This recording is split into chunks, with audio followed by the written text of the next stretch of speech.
Ça attaque très très tôt, on est à 3 km du sommet. Carapaz qui attaque avec Julien Lafilippe dans sa route. Cinquième étape du Dauphiné 2023 au lendemain de la prise de pouvoir d'un Danois, non pas Jonas Vingegaard mais Mikkel Bjerg qui a remporté le contre-la-montre. Tous les regards seront portés vers les punchers, voire les favoris pour cette arrivée à Salins-les-Bains. I think they try to save their energy. I don't know if somebody really feel like they need to show something. I don't know. But I think, we have some really hard days coming. So today is the last day for them to relax a bit after yesterday. Pour Julien Lafilippe, le final pourrait lui convenir, à l'image de l'étape Binche-Épernay avec la côte de Mutigny sur le Tour de France il y a 4 ans. Là aussi, la dernière difficulté du jour, très pentue, sera située à moins de 15 km de la ligne d'arrivée. Ouais, cette dernière ascension, un peu plus de 3 km avec les deux premiers à plus de 10%. Je pense que si j'ai des bonnes jambes, c'est vraiment un beau terrain de jeu pour faire une sélection. Après, il n'y a pas que moi qui voudra tenter le coup, donc on va voir. D'autres profils en embuscade au général pourraient également se montrer.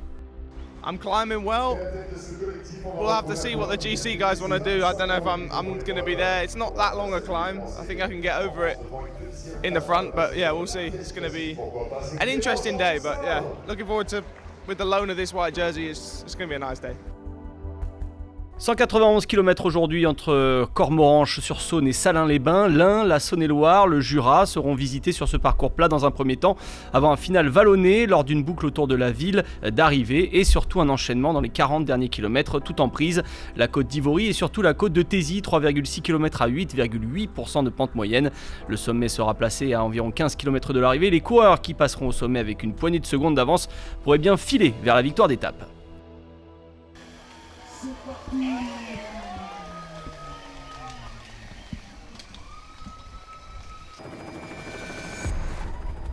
Une échappée bien achalandée a pris les devants en début d'étape. Aujourd'hui à vive allure, on roule à un peu moins de 50 km/h de moyenne sur les 2 premières heures de course.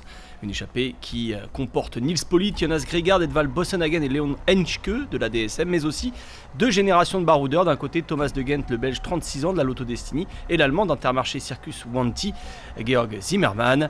8e échappée de la saison pour l'allemand, 7e cette année de la course Eichborn-Francfort. Une échappée qui a donc fière allure et qui peut voyager avec ces 2 hommes. A lot of question marks today, and that makes it a good day for a break. If you are in a breakaway, the attacks already will begin 40 kilometers from the finish. So the final climb will be hard and will be decisive, but the biggest split in a break will already happen before. L'écart est monté au-dessus des 4 minutes, mais on veille dans le peloton, notamment les Soudal Quickstep qui épaulent les UAE Team Emirates du maillot jaune Mikkel Bjerg. Les coéquipiers du Danois portent le poids de la course sur leurs épaules, mais ne forcent pas trop. À moins de 60 km de l'arrivée d'ailleurs, l'écart a très peu évolué, moins de 3 minutes 30 d'avance pour le groupe de tête. Il faut vite agir dans le peloton pour reprendre l'échappée.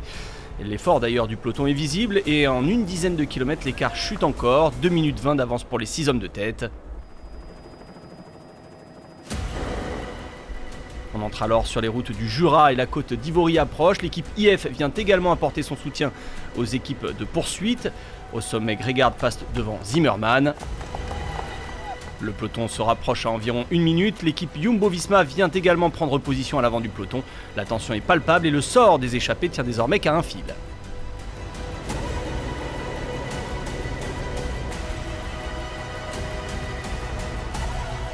Au pied de la côte de Thésy, dernière difficulté de la journée, les ennuis commencent pour le maillot jaune Mikkel Bjerg.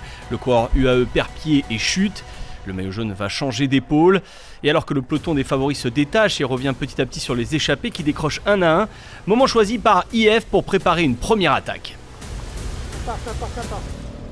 Ça attaque très très tôt, on est à 3 km du sommet. Carapaz qui attaque avec Julien Lafilippe dans sa roue, Jonas Vingegaard en 3e position. D'ailleurs il y a une cassure, hein.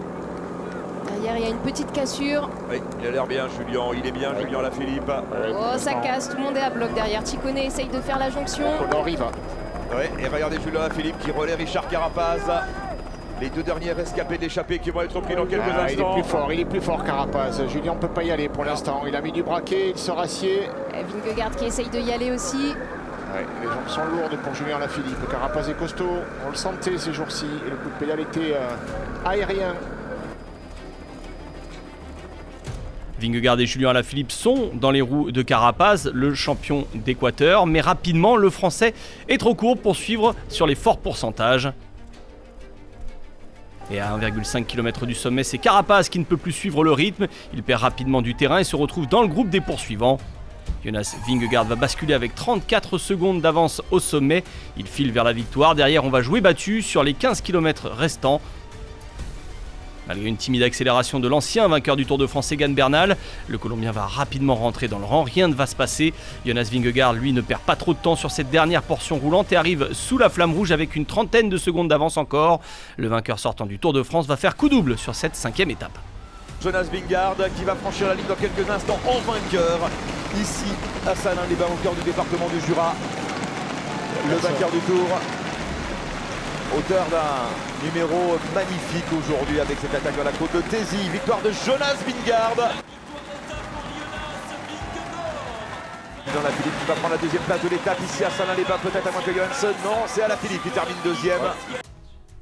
Un Danois en chasse un autre et met un coup de massue sur la course. Jonas Vingegaard aime les routes françaises et il a transformé cette étape pour Puncher, avant un week-end montagneux, en terrain de bataille. Vingegaard, surpris par Pogacar en début de saison sur Paris-Nice, montre que sa forme est ascendante. Il y a 2 mois déjà, il triomphait au Pays Basque avec 3 victoires d'étape. Cette fois, il est parti pour marquer les esprits sur ce Dauphiné, mais attention, le week-end peut encore nous réserver quelques surprises. No, actually I didn't want to attack today. I just wanted to defend myself, and yeah, then they attacked, and I was working with Richard, and then he couldn't follow anymore.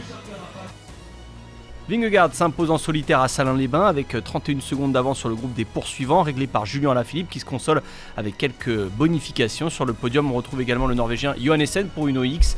Gaudu, un des favoris de ce Dauphiné, termine 30 secondes après ce groupe Alaphilippe. Au général, Jonas Vingegaard prend le maillot jaune, Ben O'Connor se retrouve à la 2e place, Julien Alaphilippe au jeu des bonifications est sur le podium devant le toujours régulier Adam Yates. Guillaume Martin referme le top 10 à déjà près de 3 minutes du leader. 3e succès sur ce Dauphiné pour Jumbo-Visma avec Christophe Laporte bien évidemment toujours en vert. La régularité prime pour Julien Alaphilippe qui est 2e de ce classement avec cette nouvelle place d'honneur. Vingegaard fait son apparition dans le top 5 avec cette victoire aujourd'hui. Le meilleur grimpeur reste Donovan Grondin. Petit exploit pour le coureur Arkea Samsic qui profite d'une bonne distribution des points aujourd'hui. Il mène devant Pierre Latour et Jonas Vingegaard, mais la donne risque d'être différente dans les jours qui viennent en montagne.